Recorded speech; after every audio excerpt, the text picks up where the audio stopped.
By a tornado. The town of Phil Campbell is rising up, reunited. Today, a monumental milestone. WAAY-31 Shea Allen on how the town's children have renewed hope. To paraphrase Ronald Reagan, those who say there's no heroes nowadays just don't know where to look. This is a prime example of that. You would be hard-pressed to find a better example of a community rising above tragedy on the wings of hope. From day one of the storm that came through, we have seen such an outpouring of people's love, their support, and their understanding of what we're going through, but overwhelmingly is their love and the desire for them to help us rebuild. Thanks to a grant from Disney and Kaboom and the work of more than 400 volunteers, Phil Campbell's children have a new place to play. It's just something that we hope brings happiness and smiles to the faces of the kids here, as well as everybody in the community, because we have really worked hard to rebuild the town, and this is just one great step towards that. The town has come a long way. April 27th, an E5 tornado tore a path through Phil Campbell, killing 26 people. Tragically, 2 of them were Phil Campbell elementary students. You know, as bad as the death and destruction was on April 27th, but it's brought out such Christian generosity, neighbors helping neighbors, friends helping neighbors, strangers helping neighbors. And even the smallest of volunteers can see the beauty of this community's resilience. What do you think of all these people? Amazing. Her mother says it's a blessing her daughter gets to grow up in a town filled with so much hope.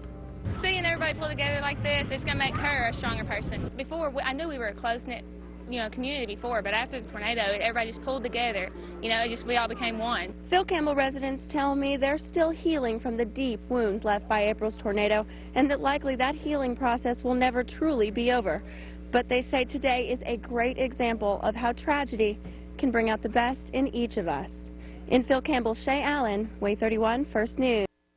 On the eve of the holiday shopping season, a doll that allegedly curses is stirring up quite a bit of a controversy. WAAY-31 Shea Allen has that story. We got an email from a viewer claiming that a doll being sold at Toys R Us stores nationwide says the B word. Toys R Us claims, though, that the doll is just babbling harmless baby talk. So we went out and bought one, so you can decide what it's saying. But be warned, some viewers may find this offensive. The You and Me interactive triplets are geared for children ages 2 and older. But some parents say the dolls aren't child-friendly because of what they think this baby is saying. Many parents want Toys R Us to pull the so-called cursing doll from store shelves. But company spokesperson Jennifer Albano says the dolls are here to stay. She says the store has not gotten widespread complaints about the toy, but comments on their website tell a different story. Shoppers who purchased the dolls for children lash out, calling for other parents to boycott Toys R Us, calling the toy a bad-mouth baby doll, and expressing outrage over the fact the store refuses to pull it off the shelves. We let shoppers listen to the doll and got their reaction. Can you believe she just said that? I can't get over that. It doesn't sound good, I know that. Is it enough that you would buy it for your children? Well, I wouldn't let my kids have that, no. Oh my God. What does that sound like to you? It said the B word. Here, listen one more time and judge for yourself. Toys R Us says anyone can return the doll, but only with your receipt. They did confirm, however, that one lawsuit has been filed over the dolls in Arkansas. For now, I'm Shea Allen, WAAY-31 First News. And some of you have visited our Facebook page to see if you could decipher exactly what that doll is saying. Christy says the doll is tacky.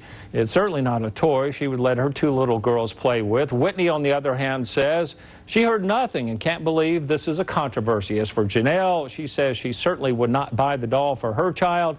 She says it's just one of those times when you hope parents use common sense. If you would like to voice your opinion on this subject, just go to the WAAY-31 News Facebook page. Turning now to weather, we are learning more about the suspect who shot and critically wounded Deputy Beavers late last night. According to officials at Fort Bliss in El Paso, the 23-year-old is an Iraq War veteran. WAAY-31 Shea Allen is live at the Lincoln County Jail with more on that and the ties we've discovered the suspect has to Huntsville. Shea? Yeah, Guy, investigators say that after he shot that Madison County deputy, Shriver fled here to Fayetteville. And after some investigating, we've discovered a possibility as to why. Records show that Shriver was sharing a home with his parents in Del Rose, Tennessee, which happens to be just a few miles away from where he was finally taken into custody. And we've also learned that when he was younger, Shriver and his parents lived in a home in northwest Huntsville. Then he just abruptly stopped in the middle of the road, rolled out of his car and started firing at the officers. He shot Officer Raby's vehicle several times, striking it in the windshield. He dived back into his vehicle and he was actually struck by glass and some type of shrapnel. Officials say Shriver was determined not to get caught. Investigators say Private Shriver then got back in his car and fled down Highway 110.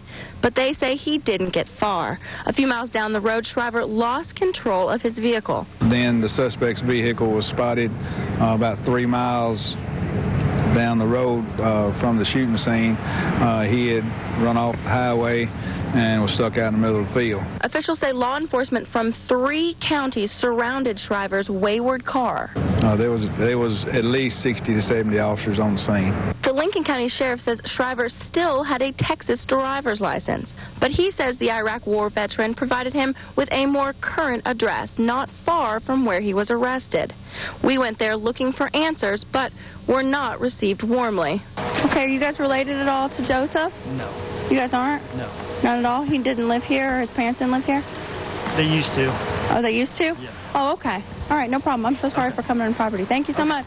According to U.S. Army officials, Shriver enlisted in early 2008. He spent a year in Iraq before being discharged this past April, but Army officials won't say why. Before joining the Army, tax records show he and his parents lived in a northwest Huntsville home off Bass Road. Huntsville City School officials are working to determine if the war vet turned fugitive attended a Huntsville City school. Yeah, now just a few moments ago, I got a phone with Lieutenant Massey of the Fayetteville Police Department. He says investigators have still not determined a motive for the robbery or the shooting. Now, he did say 2 weapons were recovered from Shriver's car, including an AK-47 and a 9mm pistol. Shriver is scheduled to be arraigned on Thursday at 9 a.m. In Lincoln County, Shea Allen, WAAY-31, First News. All right, thank you for that report, Shea. Time